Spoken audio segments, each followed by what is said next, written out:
السلام علیکم ویورز، آج کا ہمارا موضوع ہے خطبہ ہجرت الوداع۔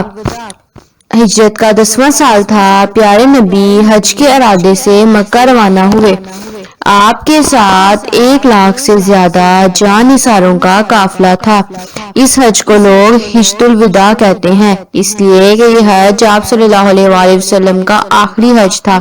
اس کے بعد آپ کو مکہ، خانہ کعبہ اور عرفات کی زیارت کا موقع نہ مل سکا، مگر کچھ لوگ اسے حجۃ البلاغ بھی کہتے ہیں، کیونکہ رب کا جو پیغام پہنچانے کے لیے آپ صلی اللہ علیہ وآلہ وسلم دنیا میں تشریف لائے تھے، وہ یہاں پایا تکمیل کو پہنچ گیا۔ وہ پیغام تھا دین اسلام، حق کا دین۔ حج کے موقع پر حضور پاک صلی اللہ علیہ وآلہ وسلم نے مسلمانوں میں ایک تقریر بھی کی۔ وہ تقریر حقیقت میں اسلام کا دستور تھی۔ تقریر شروع کرتے ہوئے آپ صلی اللہ علیہ وآلہ وسلم نے فرمایا، پیارے بھائیو، میں جو کچھ کہوں غور سے سننا، کیونکہ مجھے نہیں معلوم، ہو سکتا ہے اس سال کے بعد میں تم سے یہاں نہ مل سکوں۔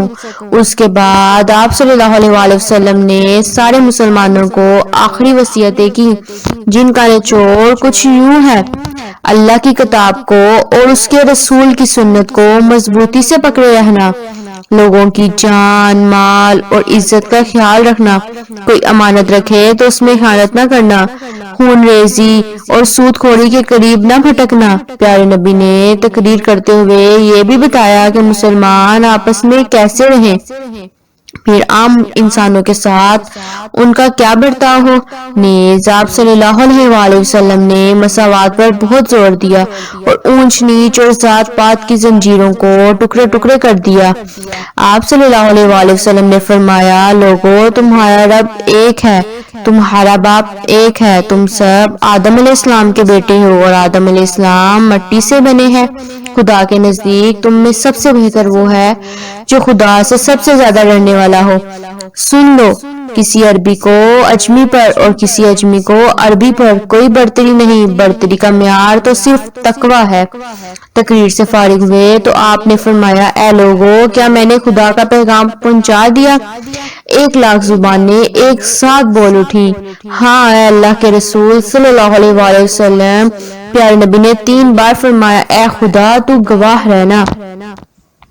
تقریر ہو چکی تو حضرت بلال رضی اللہ تعالیٰ عنہ نے اذان دی اور آپ صلی اللہ علیہ وآلہ وسلم نے ظہر اور عصر کی نماز ایک ساتھ ادا فرمائی۔ ٹھیک اس وقت جب آپ صلی اللہ علیہ وآلہ وسلم نبوت کا یہ آخری فرض ادا کر رہے تھے، خدا کی بارگاہ سے یہ بشارت آئی جو سورۃ المائدہ میں آیت نمبر 3 ہے، جس کا ترجمہ کچھ یوں ہے: آج میں نے تمہارے لیے دین کو مکمل کر دیا اور اپنی نعمت تم پر پوری کر دی اور تمہارے لیے دین اسلام کو پسند فرمایا۔ پیارے نبی صلی اللہ علیہ وآلہ وسلم نے یہ آیت پڑھی تو حضرت ابوبکر رضی اللہ تعالیٰ عنہ رو پڑے، کیونکہ وہ سمجھ گئے کہ اب آپ صلی اللہ علیہ وآلہ وسلم کے چل چلاؤ کے دن آ گئے۔ اسی طرح جب آپ صلی اللہ علیہ وآلہ وسلم پر یہ سورہ اتری، تب بھی لوگوں نے دیکھا کہ حضرت ابوبکر رو رہے تھے اور آنکھوں سے آنسوؤں کے دو سوتے جاری تھے۔ جب اللہ کی مدد آ جائے اور فتح ہو جائے اور تم دیکھو کہ لوگ اللہ کے دین میں دل داخل ہو رہے ہیں، اور اب تم اپنے رب کی حمد و تسبیح کرو، اس سے مغفرت کی درخواست کرو، وہ تو بے انتہا توبہ قبول کرنے والا ہے۔ حضرت ابوبکر رضی اللہ تعالیٰ عنہ نے یہ آیتیں سنی تو سمجھ گئے کہ آپ صلی اللہ علیہ وآلہ وسلم جس کام کے لیے دنیا میں آئے تھے وہ کام پورا ہو گیا، لہٰذا آپ صلی اللہ علیہ وآلہ وسلم ہم میں صرف چند دن کے مہمان ہیں۔ یہ خیال آنا تھا کہ دل بے قابو ہو گیا اور آنکھوں سے گرم گرم آنسو ٹپکنے لگے۔ بھلا ابوبکر کیوں نہ روتے کہ پیارے نبی کو ان سے سب سے زیادہ عزیز تھے، وہی کیا ہر مسلمان آپ پر دل و جان سے فدا تھا۔ وہ آپ کے سامنے جان کی کوئی قیمت نہ تھی، نہ مال کی کوئی دقت تھی اور نہ اولاد کی ہی کوئی پرواہ تھی۔